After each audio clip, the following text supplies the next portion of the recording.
Hello friends, నమస్తే. Welcome to our channel. ఈరోజు recipe వచ్చేసి బ్రేక్ఫాస్ట్ రెసిపీ అండి. మన ఛానల్లో చాలా రకాల బ్రేక్ఫాస్ట్ రెసిపీస్ వీడియోస్ చేసి పోస్ట్ చేశాను. ఒకసారి అవి వెళ్ళి చూడండి, చాలా బాగుంటాయండి. చాలా బాగుంటాయి రెసిపీస్, మీకు కూడా నచ్చుతాయి తప్పకుండా. ఒకసారి మీరు కూడా వెళ్ళి చెక్ చేసి మీ ఇంట్లో మీరు ట్రై చేసి చూడండి. అలాగే ఈ రెసిపీ వచ్చేసి ఇన్స్టెంట్గా మనం చేసుకునే దోశ రెసిపీ అనమాట. అలాగే దీంట్లోకి మంచి చట్నీ కూడా చూపించబోతున్నాను. సో వీడియోని స్కిప్ చేయకుండా చూడండి. ఈ దోశ రెసిపీ చాలా బాగుంటుంది అండ్ సూపర్ కాంబినేషన్ అనమాట. చాలా బాగా ఈజీగా చేసేసుకోవచ్చు. ముందుగా ఇక్కడ నేను కాబూలీ చెనా తీసుకున్నాను అనమాట. ఇవి మీడియం సైజ్ కాబూలీ చెనా అనమాట. మనకి వీటిలో కూడా మనకి పెద్దవి ఉంటాయి, చిన్నవి ఉంటాయి. సో ఇవి మీడియం సైజులో తీసుకున్నాను నేను. ఒక 2 కప్పుల వరకు తీసుకున్నానండి. ఇక్కడ చూపిస్తున్నాను చూడండి. ఈ కప్తో ఒక 2 కప్పుల వరకు కాబూలీ చెనా తీసుకున్నాను. అలాగే అదే కప్తో ఒక 3/4 కప్పు వరకు బియ్యం తీసుకున్నాను. వీటిని శుభ్రంగా కడిగి ఓవర్ నైట్ సోక్ చేసుకోవాలి. మనం మార్నింగ్ దోశ చేసుకోవాలనుకుంటే నైట్ నానబెట్టుకుంటే సరిపోతుంది. మనకి ఎలాంటి ఫర్మెంటేషన్ కానీ ఏమీ అవసరం లేదండి ఈ దోశకైతే. సో ఇన్స్టెంట్గా మనం నైట్ నానబెట్టేసుకొని మార్నింగ్ దోశ చేసుకోవచ్చు అనమాట. ఇలా నేను నైట్ అంతా నానబెట్టుకున్నాను చూడండి. నెక్స్ట్ డే మార్నింగ్ చూపిస్తున్నాను. కాబూలీ చెనా అనేది మంచిగా ఉబ్బి ఇలా లావుగా అయిపోయిందనమాట. మనకి ఉన్నదానికంటే డబల్ సైజులో ఉబ్బుతుందనమాట వాటర్లో. ఇప్పుడు ఈ శనగల్ని ఒక మిక్సీ జార్ తీసుకోండి. మిక్సీ జార్లోకి వేసేసుకొని కొద్దిగా వాటర్ వేసుకోవాలి. కొద్దిగా వాటర్ వేసుకొని మనం గ్రైండ్ చేసుకోవాలన్నమాట.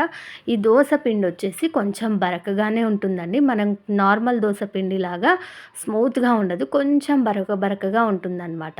సో ఇలా కొద్దిగా వాటర్ వేసుకొని ఒక 2 పచ్చిమిర్చి, కొద్దిగా జీలకర్ర కూడా వేసుకొని ఫైన్ పేస్ట్ అయ్యేలాగా గ్రైండ్ చేసుకోవాలి. కొద్దిగానే వాటర్ యాడ్ చేసుకుంటూ గ్రైండ్ చేసుకోండి. ఇలా గ్రైండ్ చేసుకున్న దాన్ని ఒక బౌల్లోకి వేసేసుకోవాలి. ఇలాగే మిగతా కాబూలీ చెనా అంతా మొత్తం గ్రైండ్ చేసేసుకోవాలండి. ఇక నేను మార్నింగ్ బ్రేక్ఫాస్ట్ కోసం ప్రిపేర్ చేస్తున్నాను. మీరు కూడా మార్నింగ్ బ్రేక్ఫాస్ట్ చేసుకోవాలి ఇలా ఈ దోశ అనుకుంటే మనం నైట్ నానబెట్టేసుకొని నెక్స్ట్ డే మార్నింగ్ ఇలా గ్రైండ్ చేసుకొని అప్పటికప్పుడు దోశ వేసేసుకోవచ్చు. ఈ దోశల టేస్ట్ చాలా బాగుంటుందండి. నేను మా ఇంట్లో అప్పుడప్పుడు ఇలా చేస్తూ ఉంటానన్నమాట. మనకు దోశ పిండి, ఇడ్లీ పిండి లేనప్పుడు ఇలా ఇన్స్టెంట్గా చేసుకోవాలనుకుంటే నైట్ నానబెట్టేసి చేస్తానన్నమాట. ఇలా మొత్తం శనగల్ని రుబ్బేసుకొని ఇలా బౌల్లోకి వేసుకొని కొద్దిగా వాటర్ యాడ్ చేసుకొని మొత్తం మిక్స్ అయ్యేలాగా ఒకసారి బాగా కలుపుకోవాలి. ఇలా కలుపుకుంటూ ఉండగానే ఇందులోకి రుచికి సరిపడా ఉప్పు కూడా వేసుకోవాలండి. మనం ఇప్పుడే కలుపుకుంటాం కాబట్టి రుచికి సరిపడా ఉప్పు, 1 టేబుల్ స్పూన్ వరకు సాల్ట్ వేసుకుంటున్నాను నేను. ఇలా సాల్ట్ వేసేసుకొని మళ్ళీ ఒకసారి బాగా కలుపుకోండి. ఈ దోశలు టేస్ట్ చాలా బాగుంటాయని మనం రెగ్యులర్గా వేసుకునే బియ్యపిండి దోశలా కాకుండా కొంచెం డిఫరెంట్గా టేస్ట్ అనేది చాలా బాగుంటుంది. అండ్ ఈ దోశలు వచ్చేసి 2 లేదా 3 తిందామంటే మనకి టమ్మీ అనేది ఫుల్ అయిపోతుంది అనమాట, అంత బాగుంటుంది. సో ఇలా పిండిని ఉప్పు వేసి కలిపి పక్కన పెట్టేసుకోండి. ఇప్పుడు స్టవ్ ఆన్ చేసుకొని ఒక ప్యాన్ పెట్టుకోండి. అందులోకి 1 టేబుల్ స్పూన్ వరకు ఆయిల్ వేసుకోండి. ఆయిల్ వేడెక్కాక కొద్దిగా జీలకర్ర, అలాగే 2 టేబుల్ స్పూన్ల వరకు మినపప్పు, అలాగే ఒక 2 టేబుల్ స్పూన్ల వరకు మినపప్పు వేసుకుంటున్నాను. ఈ కాబూలీ చెనా దోశల్లోకి ఈ చట్నీ అయితే చాలా బాగుంటుందండి. పల్లి చట్నీ కంటే ఈ చట్నీ టేస్ట్ చాలా బాగుంటుందన్నమాట. మనకు తినేటప్పుడు అనేది కమ్మగా, నోటికి రుచిగా అనేది టేస్ట్ తెలుస్తుంది. సో ఇలా మినపప్పు, శనగపప్పు, జీలకర్ర, అలాగే ఒక 3 నుంచి 4 ఒక ఎండుమిర్చి కూడా వేసుకొని నూనెలో మంచిగా వేగనివ్వాలి. మనకు పప్పులు అనేవి కొంచెం పచ్చివాసన పోతే సరిపోతుంది, కలర్ ఏమీ మారనక్కర్లేదు. ఇలా కొంచెం పచ్చివాసన పోయాక ఇప్పుడు ఇందులోకి ఒక కట్ చేసి పెట్టుకున్న ఒక 3 మీడియం సైజ్ ఆనియన్ ముక్కల్ని ఇలా వేసేసుకోండి. ఆనియన్స్ కూడా పచ్చివాసన పోతే సరిపోతుందండి, మరీ నూనెలో ఎక్కువగా వేగాల్సిన అవసరం లేదు. ఇలా కొంచెం లైట్ కలర్ వచ్చి పచ్చివాసన పోతే సరిపోతుంది. ఇప్పుడు ఇందులోకి కొద్దిగా పసుపు వేసుకుంటున్నాను. ఇలా పసుపు వేసుకున్నాక ఇప్పుడు ఇందులోకి కట్ చేసి పెట్టుకున్న టమాటా ముక్కలు కూడా వేసుకోండి. ఇందులోకి నేను కొంచెం పండిన టమాటాలను తీసుకున్నానండి. మనం ఇందులో పండిన టమాటాలు వేయడం వల్ల చట్నీ టేస్ట్ అనేది బాగుంటుంది. చూడ్డానికి కూడా కలర్ అనేది కూడా బాగుంటుంది అనమాట. ఇలా టమాటాలు వేసుకున్నాక ఒక 1/2 టేబుల్ స్పూన్ వరకు కారం, అలాగే రుచికి సరిపడా ఉప్పు, ఒక 1/4 టీ స్పూన్ వరకు ధనియాల పొడి వేసుకుంటున్నాను. మీ దగ్గర ధనియాలు ఉంటే మినప్పప్పు వేసుకున్నప్పుడే ధనియాలు కూడా వేసేసుకోండి, లేదా పొడి ఉంటే లాస్ట్గా ధనియాల పొడి కూడా వేసుకొని మొత్తం మిక్స్ అయ్యేలాగా కలుపుకొని టమాటాని మెత్తబడేంత వరకు ఉడికించుకుంటే సరిపోతుంది.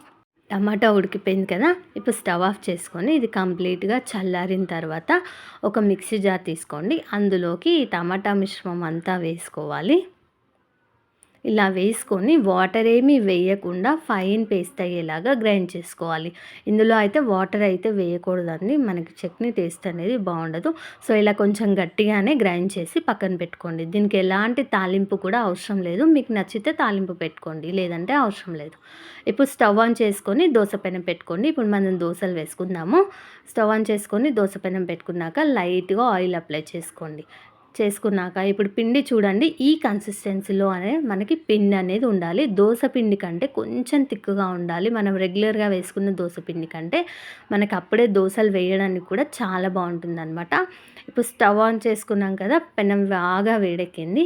ఇప్పుడు మనం ఒక గరిటె పిండిని ఇలా దోస పెనం పైన వేసుకొని ఈవెన్గా స్ప్రెడ్ చేసుకోండి. మీరు అనుకుంటుండొచ్చు మనకి నార్మల్ దోశలాగా ఇలా స్ప్రెడ్ చేసుకోవడానికి వస్తుందా లేదా అనేది. ఇక్కడ చూస్తున్నారు కదా, నేను ఇందులో ఎలాంటిది ఏమీ వేయలేదు, సోడా కూడా వేయలేదండి. ఈ దోశలు కూడా సోడా వేయకున్నా కూడా చాలా మెత్తగా ఉంటాయన్నమాట. మనకి క్రంచీగా కావాలనుకుంటే కొద్దిగా మినప్పప్పు లేదా కొద్దిగా బియ్యం ఎక్కువ వేస్ట్ చేసుకోండి. కొంచెం దోశలు అనేవి క్రంచీగా వస్తాయి. ఇందులో నేను కేవలం కాబూలీ చెనా, కొద్దిగా బియ్యం వేస్ట్ చేశాననమాట. మనకి ఈ 2 ఇంగ్రీడియంట్స్తోనే ఇంత మంచి టేస్ట్‌తో ఈ దోస అనేది రెడీ అయిపోతుంది. ఇక చూడండి, దోసని 2 వైపులా తిప్పుతూ మంచిగా కాల్చుకోవాలి. కొద్దిగా నూనె వేసుకొని మనకి ఇన్స్టెంట్ దోస అనేది రెడీ అయిపోతుంది. అలాగే మరొక దోస వేసి చూపిస్తున్నాను చూడండి. ఇలా ఈవెన్‌గా స్ప్రెడ్ చేసుకోవచ్చండి. చాలా ఈజీగా వచ్చేస్తుంది. మనకు కొంచెం నాన్ స్టిక్ ప్యాన్ అయితే అస్సలు అతుక్కోదనమాట. క్యాస్ట్ ఐరన్‌లో అయినా అతుక్కోకుండానే వచ్చేస్తుంది. ఒక్కసారి ఇలా ఈ దోసల్ని మీరు కూడా మీ ఇంట్లో ట్రై చేసి చూడండి. టేస్ట్ చాలా బాగుంటుంది. అండ్ ఈ దోసల్లోకి ఇప్పుడు మనం చేసిన ఈ టమాటా చట్నీ అయితే అద్దిరిపోతుందండి. సూపర్ కాంబినేషన్ అనమాట. సూపర్ యమ్మీగా, టేస్టీగా చాలా బాగుంటాయి. మనకు మార్నింగ్ టైంలో ఇన్స్టెంట్గా ఈ దోసలు చేసుకోండి. ఈజీగా అయిపోతుంది బ్రేక్ఫాస్ట్ అనేది. అండ్ టమ్మీ కూడా ఫుల్ అయిపోతుంది అనమాట. 1 లేదా 2 దోసలు తిన్నారంటే టమ్మీ ఫుల్ అయిపోతుంది. సూపర్ సాఫ్టీగా ఉంటాయండి ఈ దోసలు అయితే. తప్పకుండా ఒకసారి మీరు కూడా మీ ఇంట్లో ట్రై చేసి చూడండి. మీరు ట్రై చేశాక మీకు ఎలా వచ్చిందో నాకు కింద కామెంట్ సెక్షన్‌లో కామెంట్ చేయండి. అలాగే ఈ వీడియో నచ్చితే ఒక లైక్ చేయండి. మీ ఫ్రెండ్స్ అండ్ ఫ్యామిలీ మెంబర్స్ కూడా షేర్ చేయండి. మీరు మరిన్ని వీడియోస్ మన ఛానల్‌లో ఇంకా చూడాలనుకుంటే ఇప్పుడే మన ఛానల్‌ని సబ్స్క్రైబ్ చేసుకోండి. అండ్ వీడియోస్ చూస్తున్నారు కానీ లైక్ చేయట్లేదు, సబ్స్క్రైబ్ కూడా చేసుకోవట్లేదండి. సో ప్లీజ్ సబ్స్క్రైబ్ చేసుకోండి. ఇలాగే మన ఛానల్‌ని సపోర్ట్ చేయండి. And thank you for watching.